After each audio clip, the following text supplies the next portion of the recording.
Hello friends, मी Vishakha global online मराठीमध्ये आपल्या सर्वांचं स्वागत आहे. आजच्या सेशनमध्ये आपल्याला कर्मवीर भाऊराव पाटील युनिव्हर्सिटी सातारा इथल्या पी-एच-डी एंट्रन्स टेस्टसाठी रिसर्च मेथॉलॉजीचा स्टडी करायचा आहे. एम-सी-क्यू थ्रू प्रिपरेशन आपण करत आहोत. या एक्झामच्या प्रिपरेशनसाठी तुम्हाला हे खूप हेल्पफुल ठरणार आहे. याचं आपलं तिसरं लेक्चर आहे. ऑलरेडी 2 लेक्चर्स कंप्लीट झालेले आहेत. MCQ through practice. So let's start with today's session. Session start करण्यापूर्वी एक इम्पॉर्टंट सूचना किंवा संधी आहे त्या स्टुडंटसाठी जे स्टुडंट्स यावर्षीच्या युनिव्हर्सिटीची एक्झाम टार्गेट करत आहेत त्यांच्यासाठी आम्ही एक फुल कोर्स घेऊन आलो स्पेशल अँड रिसर्च मेथॉलॉजीवरती. जसं की आपल्याला माहिती आहे 50% सिलेबस हा पूर्णपणे रिसर्च मेथॉलॉजीवरती आहे आणि तुम्हाला क्वालिफाय होण्यासाठी 50% मार्क्सच आवश्यक असतात. सो जर तुमचा रिसर्च मेथॉलॉजीचा अभ्यास एवढा पक्का झाला त्याच्यामध्ये मॅक्झिमम मार्क्स तुम्ही घेतले तर सेकंड पार्टमध्ये तुम्ही थोडे मार्क्स जरी घेतलात तरी तुम्ही ही एक्झाम गॅरंटीड पास होऊ शकता. सो अशा प्रकारे हा फुल कोर्स तुम्हाला हेल्प करेल गॅरंटीड सिलेक्शन मिळवण्यासाठी.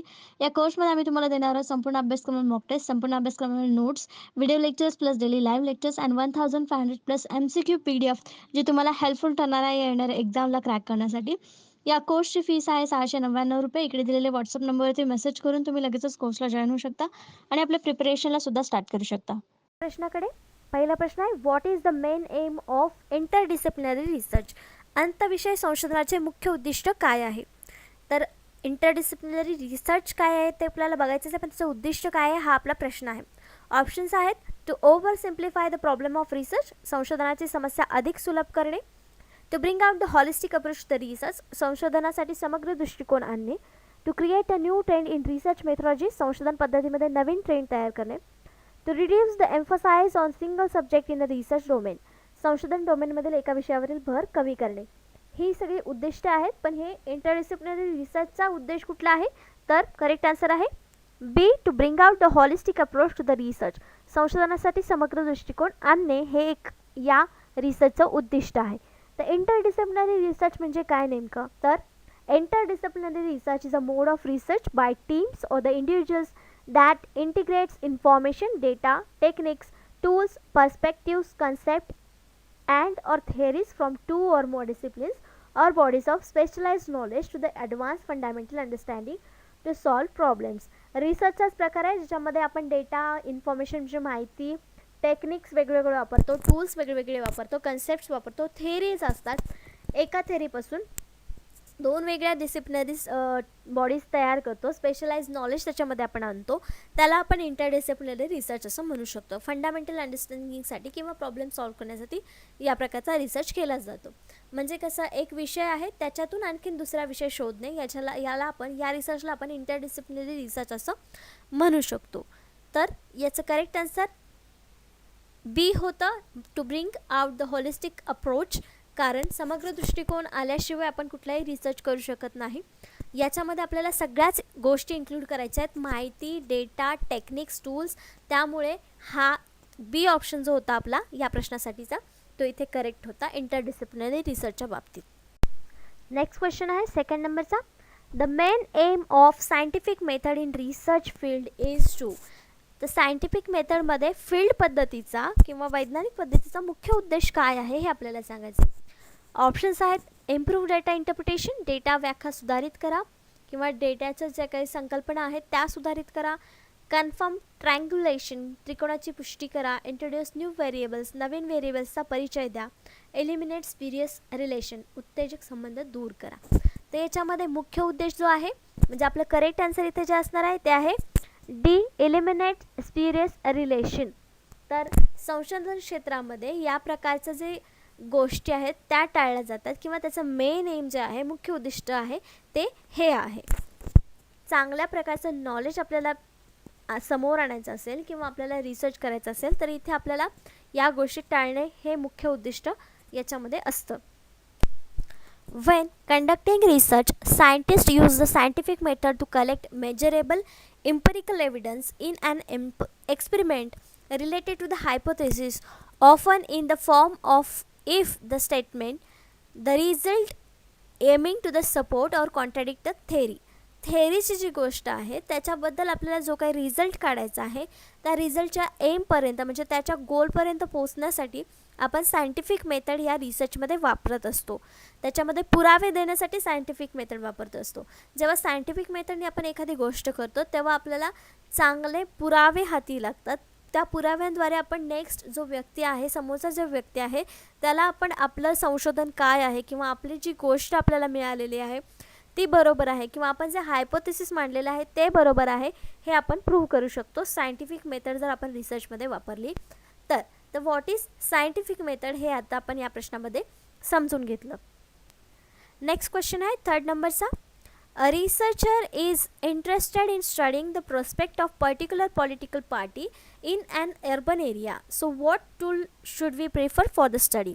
एखाद्या संशोधकास शहरी भागात विशिष्ट राजकीय पक्षाच्या संभाव्यतेचा अभ्यास करण्यास रस आहे, तर अभ्यासासाठी त्यांनी कोणते साधन पसंत केले पाहिजे. थोडक्यात एक व्यक्ती आहे ज्याला अभ्यास करायचा आहे जे राजकीय पक्ष आहेत त्यांच्या संभाव्यतेचा, तर त्यामध्ये कुठली पद्धत आपल्याला वापरायची आहे किंवा जर भविष्यामध्ये आपण अशा प्रकारचा रिसर्च करणार असेल तर आपण कुठली पद्धत वापरली पाहिजे, असा हा प्रश्न आहे. तर याचे ऑप्शन्स आहेत रेटिंग स्केल, मानांकन श्रेणी, इंटरव्ह्यू म्हणजे मुलाखत, क्वेश्चनायर म्हणजे प्रश्नावली, शेड्यूल म्हणजे वेळापत्रक.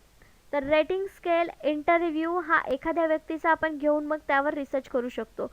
शेड्यूल वेळापत्रक ठरवून आपल्याला त्याच्यावरती म्हणजे डेटा मिळणार आहे का, नाही.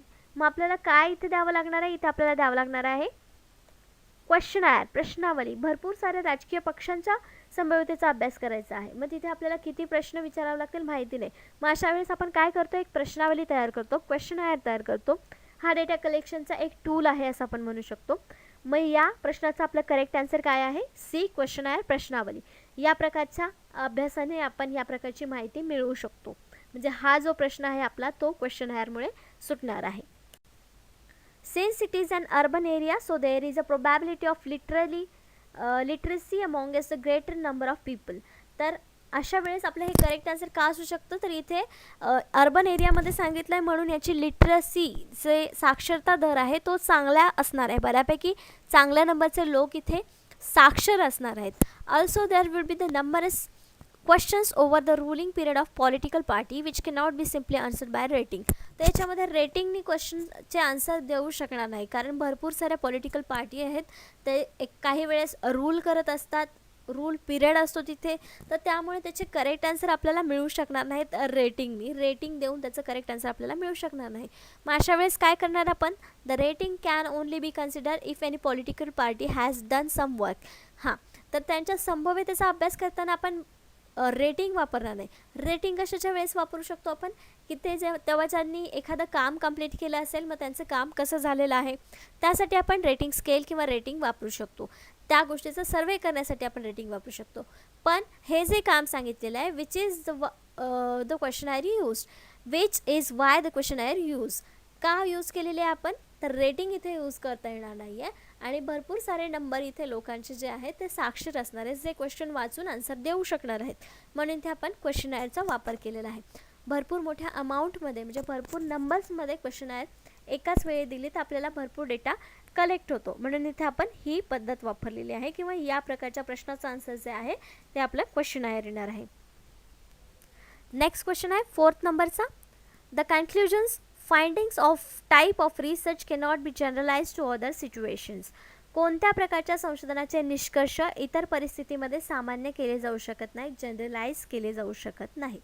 ऑप्शन्स आहेत casual comparative research, historical research, descriptive research, experimental research. हे सगळे आपल्या रिसर्चचे प्रकार आहेत.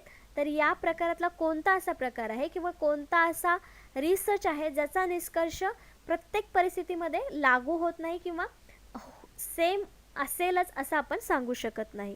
तर यापैकी कुठला रिसर्च आहे, त्याचे करेक्ट आन्सर आहे बी हिस्टोरिकल रिसर्च, ऐतिहासिक संशोधन. तर ते का नसेल बघूया. One cannot generalize historical research in the USA which has been done in India. तसं आपण जनरलाइज का करू शकत नाही, आपण एक उदाहरण दिलेलं आहे होतं की USA झालेला हिस्टोरिकल रिसर्च जो आहे तोच इंडियामध्ये लागू होईल असं नाही आहे. एखादं म्युझियम आहे USA आणि त्या म्युझियमचे लोक व्हिजिट करणं किंवा ते हिस्टोरिकल बॅकग्राऊंड जे आहे तिथल्या म्युझियमचं तेच बॅकग्राऊंड इंडियातल्या म्युझियमचं असेल किंवा तिथल्या राजांचं असेल असं आपण सांगू शकत नाही. म्हणजे हिस्टोरिकल रिसर्च जो आहे तो दोन्हीकडे सेम होऊ शकत नाही, म्हणून आपल्या इथे करेक्ट आन्सर जे आलेलं आहे ते हिस्टोरिकल रिसर्च होता. जो जनरलाइज करू शकत नाही प्रत्येक सिच्युएशनमध्ये. Historical research is a qualitative technique. तर हिस्टॉरिकल रिसर्च काय आहे? क्वालिटेटिव्ह आहे, क्वांटिटेटिव्ह नाही. Historical research studies the meaning of past events in an attempt to interpret the facts and explain the cause and events. तर historical रिसर्चमध्ये काय explain करतो किंवा काय रिसर्च होतो, तर जे भूतकाळात झालेले इव्हेंट्स आहेत किंवा जे सत्य आहेत, आपल्या भूतकाळातील फॅक्ट्स आहेत, सत्य आहेत, त्यांना एक्सप्लेन करणं किंवा कुठले इव्हेंट्स आहेत त्याचे कारणं कुठली होती किंवा त्या इव्हेंट्स कसे झाले, त्याचा इफेक्ट काय होता, प्रेझेंट इव्हेंट्स काय आहेत त्याच्यातले, त्याच्यावरती रिलेटेड, यासाठी आपण हिस्टॉरिकल रिसर्च करत असतो. हिस्टॉरिकल बॅकग्राऊंड, हिस्टॉरिकल रिसर्च हे पुढच्या पिढीला माहिती मिळण्यासाठी केले जातात. तर आत्ताच्या आपण प्रश्नावरून आपण हिस्टॉरिकल रिसर्च काय आहे किंवा त्याचे जे निष्कर्ष आहेत ते सगळीकडे जनरलाइज होऊ शकत नाही हे शिकलो. नेक्स्ट क्वेश्चन आहे 5th नंबरचा. Who can successfully conduct research. यशस्वीरित्या संशोधन कोण करू शकतो? संशोधन कुठलाही व्यक्ती करू शकतो का? एखादा व्यक्ती उठला आणि संशोधन करायचं आहे म्हटलं तर करू शकतो का? सामान्यपणे करू शकतो, पण समाजासाठी तो व्हॅलिड असेल असं नाही.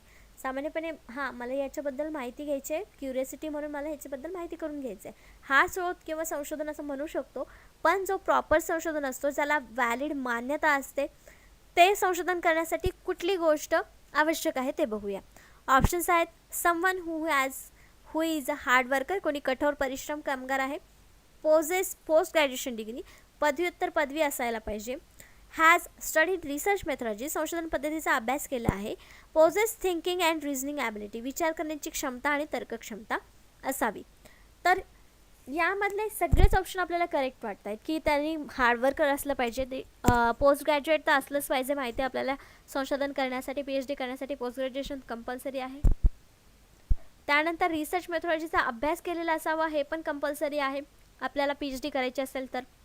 मग लास्ट पण आहे की विचार करण्याची क्षमता आणि तर्क क्षमता असेल तर आपण PhD करू शकतो. मग यातलं करेक्ट आन्सर काय आहे? तर तिथं करेक्ट आन्सर आहे C, has studies research methodology, संशोधन पद्धतीचा अभ्यास केलेला असावा त्यांनी, त्यानुसारच त्याचं करेक्ट आन्सर मिळू शकतं किंवा करेक्ट स्टेपने आपण रिसर्च व्यवस्थित करू शकतो. म्हणून याचं करेक्ट आन्सर आहे सी, की त्यांनी रिसर्च मेथॉडचा अभ्यास केलेला असावा, तेव्हाच तो एक रिसर्च प्रॉपर करू शकतो. मग या क्वेश्चनचं एक्सप्लेनेशन देखील असंच आहे. कोणतीही व्यक्ती ज्याने रिसर्च मेथॉडॉलॉजी अभ्यासलेली आहे किंवा त्याला ती रिसर्च मेथॉडॉलॉजी काय आहे हे माहिती आहे, तो त्याच्या मनाने किंवा एखादा कुठलाही सब्जेक्ट निवडून त्याच्यावरती रिसर्च करू शकतो, संशोधन करू शकतो. नेक्स्ट क्वेश्चन बघूया 6 नंबरचा. Which of the following is not method of research, पुढीलपैकी कोणती संशोधन करण्याची पद्धत नाही. ऑप्शन्स दिलेले आहेत, त्यातली कुठली पद्धत ही संशोधन करण्याची नाही आहे किंवा संशोधन पद्धत नाही आहे हे सांगायचं आहे. ऑप्शन्स आहेत सर्वे, सर्वेक्षण, हिस्टॉरिकल म्हणजे ऐतिहासिक, ऑब्झर्वेशन म्हणजे निरीक्षण, फिलॉसॉफिकल म्हणजे तात्विक. तर आपण जेव्हा ऑप्शन्स वाचतो त्याच्यातून पटकन क्लिक होतं की कुठला आन्सर याचा असावं. याचं करेक्ट आन्सर आहे सी, ऑब्झर्वेशन, निरीक्षण. ही एक संशोधनाची पद्धत नाही आहे, हे एक रिसर्चचं टूल आहे, संशोधनाचं टूल आहे, डेटा कलेक्शनचं टूल आहे असं आपण म्हणू शकतो, पण संशोधन करण्याची पद्धत ही नाही. म्हणून इथं आपलं करेक्ट आन्सर काय आलेलं आहे सी, ऑब्झर्वेशन, निरीक्षण. तर इथे आपण काही रिसर्चचे टाईप बघतो आहे. पहिला आहे थेरोटिकल रिसर्च. थेरोटिकल रिसर्च म्हणजे आपण एखादा एक संशोधन करतो तेव्हा त्यातून एक थिअरी निर्माण होते, तर त्याला आपण थेरोटिकल रिसर्च म्हणतो. अप्लाइड रिसर्च म्हणजे काय? एखाद्या गोष्टीवरती किंवा प्रॉब्लेमवरती पटकन सोल्युशन काढायचं असेल तेव्हा आपण एखादा रिसर्च करतो आणि ते अप्लाय करतो आपल्या सिच्युएशनवरती, प्रॉब्लेमवरती, त्याला आपण अप्लाइड रिसर्च म्हणतो. एक्सप्लोरेटरी रिसर्च म्हणजे काय? एखादा प्रॉब्लेम आहे किंवा कन्सेप्ट आहे, सिच्युएशन आहे जी क्लिअरली डिफाईन झालेली नाही आहे, त्याच्यावर अजून संशोधन व्हायला पाहिजे, अशा प्रकारचा रिसर्च आहे, ते एक्सप्लोरेटरी रिसर्च आहे. डिस्क्रिप्टिव्ह रिसर्च म्हणजे काय?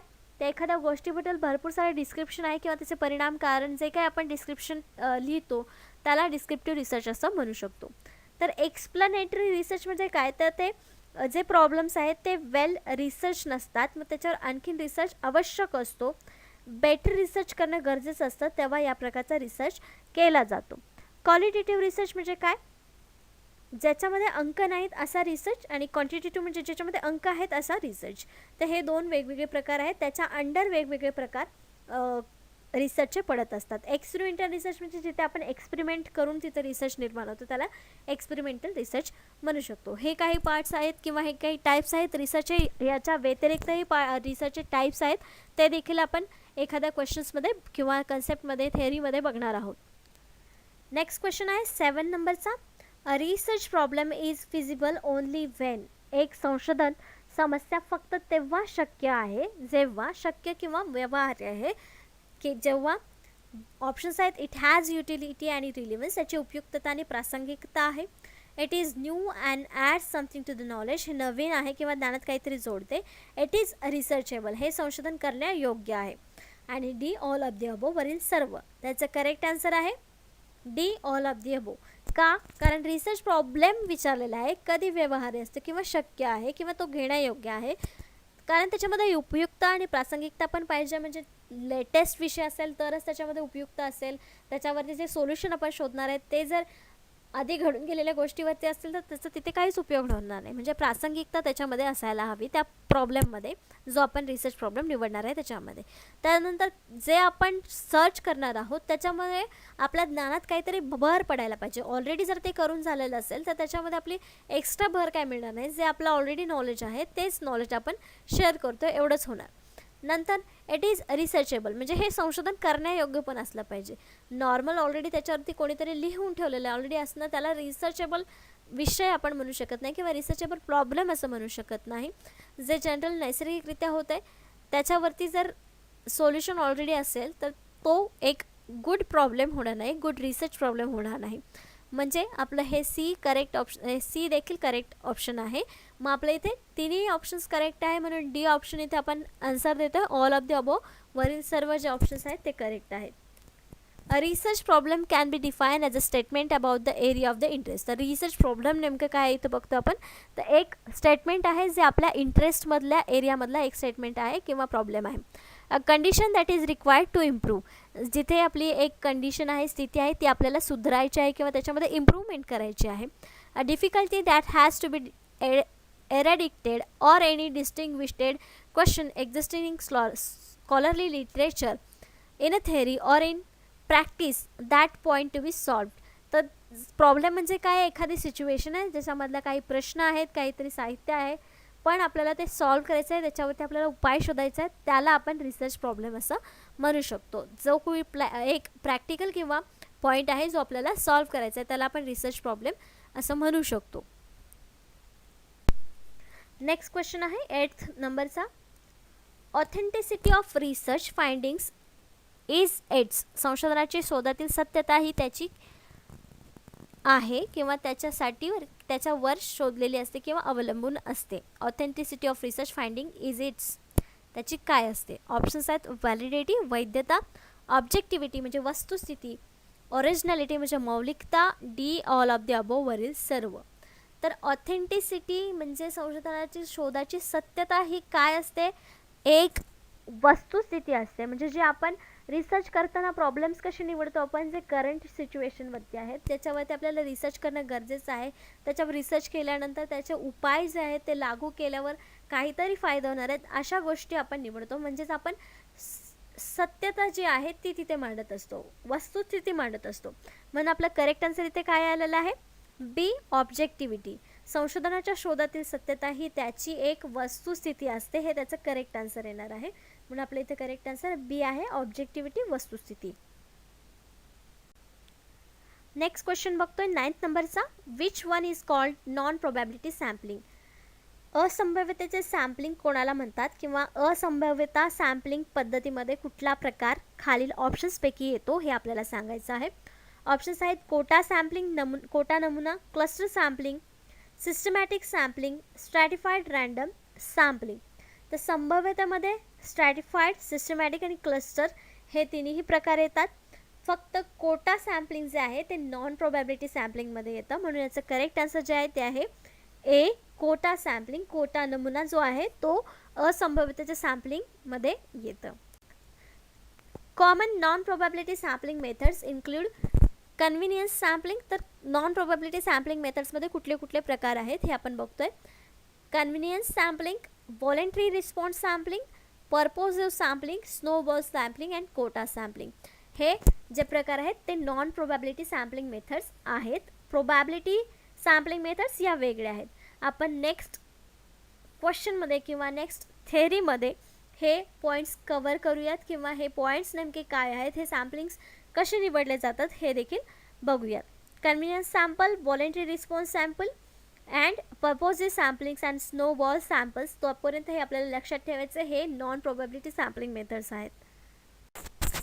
नेक्स्ट क्वेश्चन आहे 10 नंबरचा. What does a good thesis involve. चांगल्या प्रबंधात काय समाविष्ट आहे. तर प्रबंध म्हणजे आपण जे थेसिस जे लिहितो ते PhD कंप्लीट करत असताना किंवा आपला रिसर्च कंप्लीट करत असताना लिहित असतो. जो पूर्ण रिसर्च फाइंडिंग्स आहेत, आपले जे स्टेप्स आहेत, त्या स्टेप्स वाईज हा प्रबंध आपण तयार करत असतो. तर तो चांगला प्रबंध म्हणजे काय, किंवा जे पॉईंट्स चांगल्या प्रबंधामध्ये असले पाहिजेत ते कुठले कुठले आहेत ते आपल्याला सांगायचं आहे.